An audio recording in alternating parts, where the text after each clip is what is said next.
everyone. Welcome to Conversations with Fafaune. I'm Fafaune Medise, and I'm joined by an incredible artist by the name of Nduduzo Makhathini. And we are here at the Standard Bank of Joy of Jazz edition of the podcast, and we're so privileged to be joined by really a connoisseur of music and messaging in a way you've never heard before. Hello, sir. Wow, what an introduction.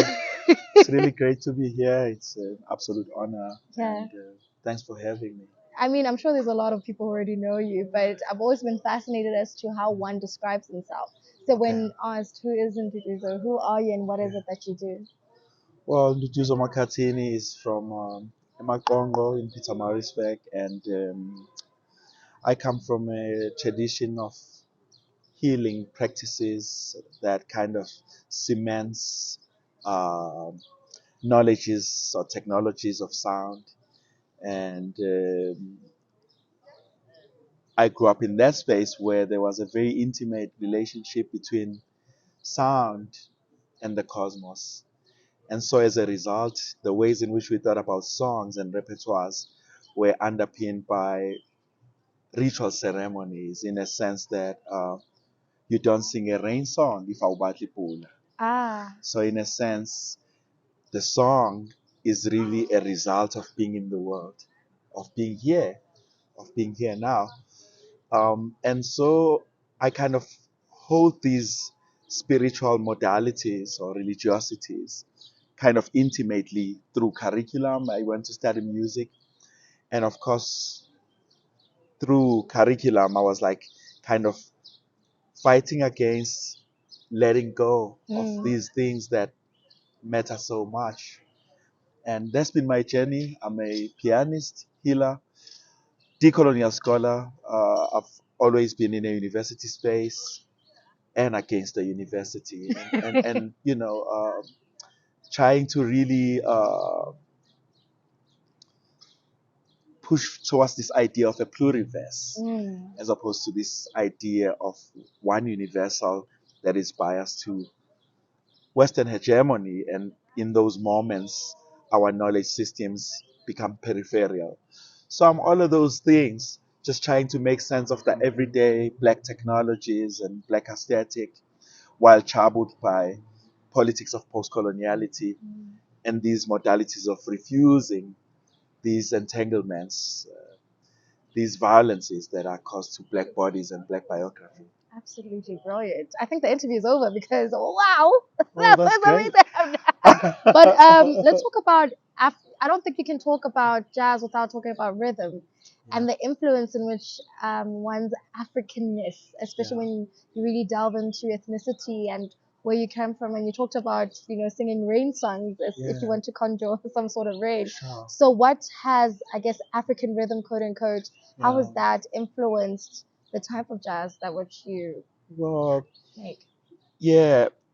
The I think the first challenge becomes the if we think of jazz as an American art form, I think we have a challenge. So I think it's almost impossible to speak about jazz and omit the transatlantic slave trade. And within that, we think about how displacement is really the thing that informed the enunciation of sound with regards to jazz aesthetic. Yes. So part of the things that were challenged across the Atlantic when our foremothers and forefathers were taken as slaves was that rhythm was banned in a sense that they couldn't dance Yeah. because the slave master realized that rhythm was so essential that they could communicate like very significant messages against the slave master and formulate modalities of escape Without having to use without actual words. without words. Yeah. Because remember, they were grouped in a sense that they were they couldn't speak a common language. That was the whole system. Yeah. So when they realized that they then they said don't dance was banned. Then they started playing the drums, which is a talking drum, the African rhythm, West African rhythm. And they realized soon that they would organize just talking through rhythm. And they said no more drumming. And so over time, you realize that these modalities of the violence towards epistemology, ways of understanding the world, linguicide, how languages were dying as a result of these displacements, then you end up with this challenge of your own rhythm is taken away. So jazz really became a glimpse of memory and a modality of refusal against this erasure project that was kind of pushed by the slave masters' agenda. Yeah. And so coming back now to Africa, rhythm has been the fundamental way of being. It's an everyday technology. It's in how people speak, how people respect each other.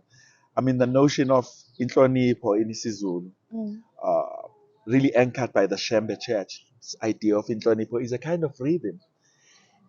You know, when people greet each other, you see that it's rhythm, all of Yeah. that. It's, Yes.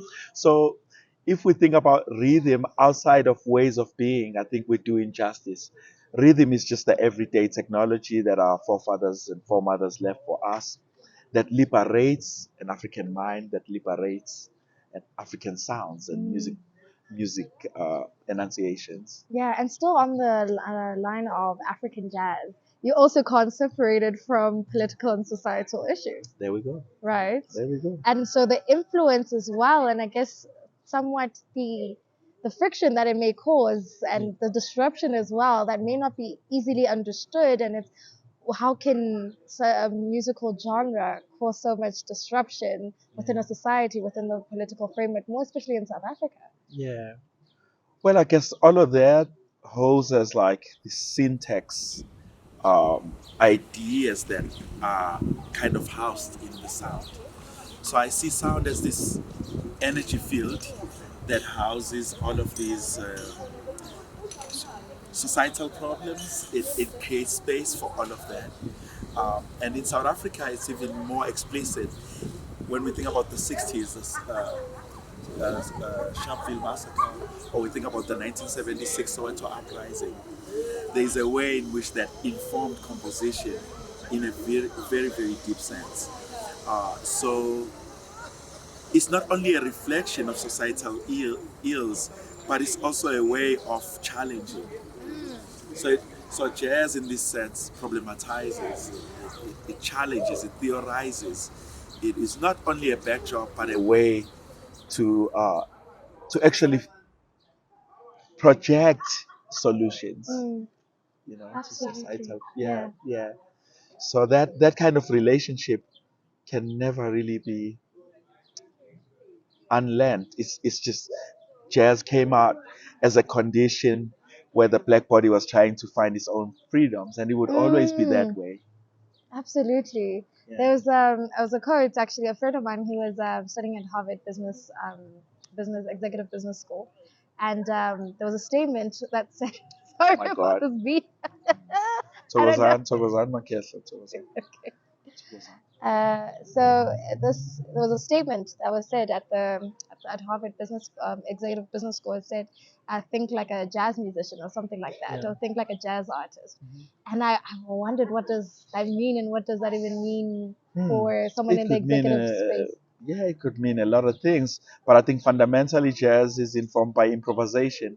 There we And go. improvisation means to be here now and figuring things out in real time.